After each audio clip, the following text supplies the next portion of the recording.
Hi, Bashar. And to you, good day. I'd like to build on this previous question and what you've been saying. How can I then change myself to change the perception I'm having of the people around me, and specifically the ones I'm having quote-unquote negative experiences with? All right. First of all, you start by not labeling anything in your reality as negative, because if you do, all you're doing is agreeing with them and perpetuating that idea for yourself, are you not?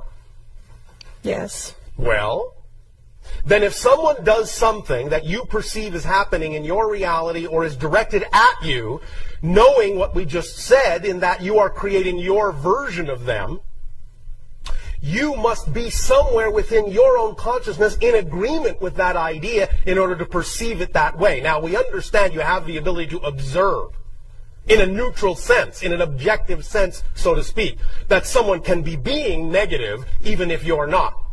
But the point is you don't take it to heart if you know it has nothing to do with you. The only reason you would feel affected by it is if you agree that it does. You see? Okay, well, I want to take it one moment, not done yet. Okay. Want to illustrate a little point, if that's all right. Absolutely. Thank you. What is your favorite color? Blue. All right. Now, if you were wearing something blue and someone came up to you and said, I hate red, and I hate what you're wearing, you'd go, what? That makes no sense. Oh, it must have nothing to do with me. Oh, you must be crazy. You must be talking about someone else. You wouldn't be affected by it because it wouldn't make sense to you. You understand? Yes. You would have no real emotional reaction to it.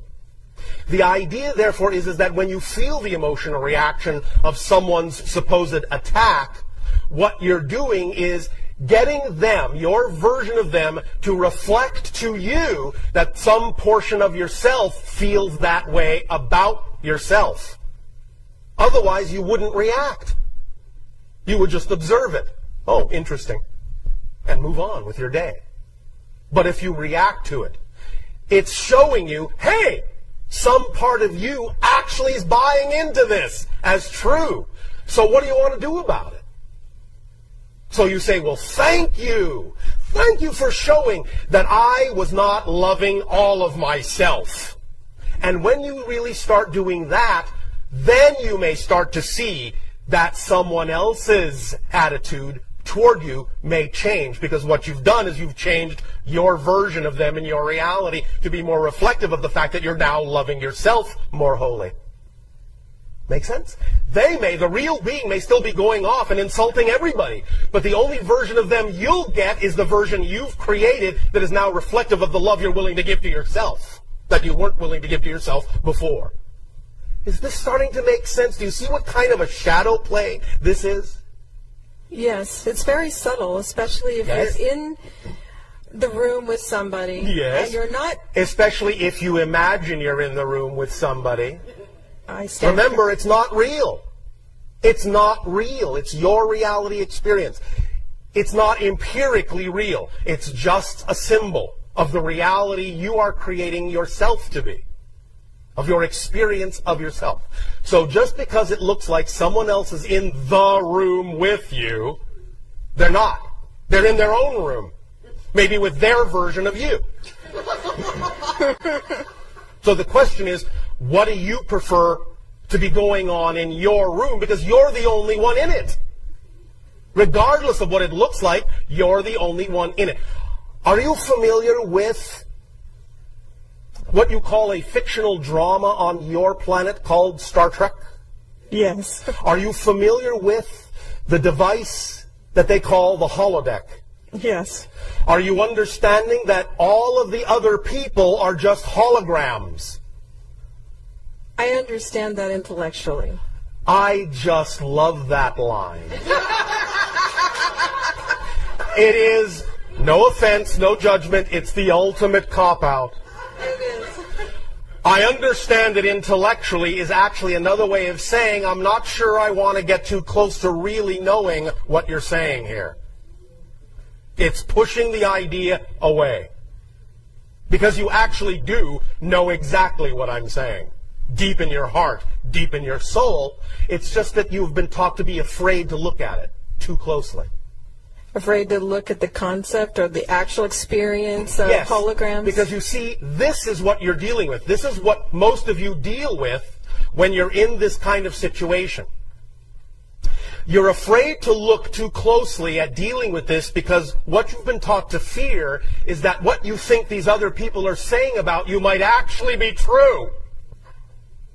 And oh no, how horrible would that be? You follow me?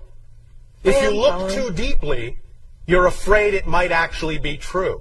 And then where will you be? But I'm telling you, it never will be true. Only what you decide is true for you is true. Is this making some sense? Yes. Intellectually? I appreciate the reminder. Oh, all right. Now, where do you want to go with this from here? I want to go from here because in preparation for coming to this event, I had communicated to you telepathically Yes. and asked you to help me discover my blocks from living my fullest potential. And what am I doing? Well, no, last night you came to me in my dreams. Yes. And I wanted to know what we were doing. This. We were doing this. More of this. More of this work. Yes. Okay, so can you specifically illuminate for me my soul's agreement and purpose in life? Obviously, this is one of the things you have decided to learn. Your self-worth. In the face of opposing opinions. Are you going to believe in the truth that is you, or are you going to believe in someone else's truth that has nothing to do with you? Which do you prefer? I believe in my truth. All right.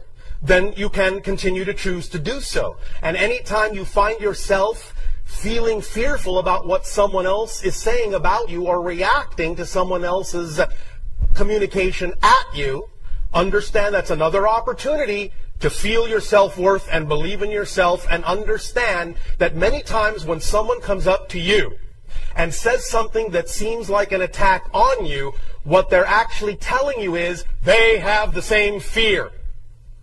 And they're just projecting it on you to give you an opportunity to decide whether it's true for you. And what you can then do is be big enough to hold a space to allow them to find out whether it really needs to continue to be true for them, by loving them back for showing you an opportunity to love yourself more. You see? Yes, thank you very much. Is this helping? Oh, absolutely. Thank All right. you. Thank you. We'll talk some more. Thank you. See you in my dreams. Yes, that's what I meant.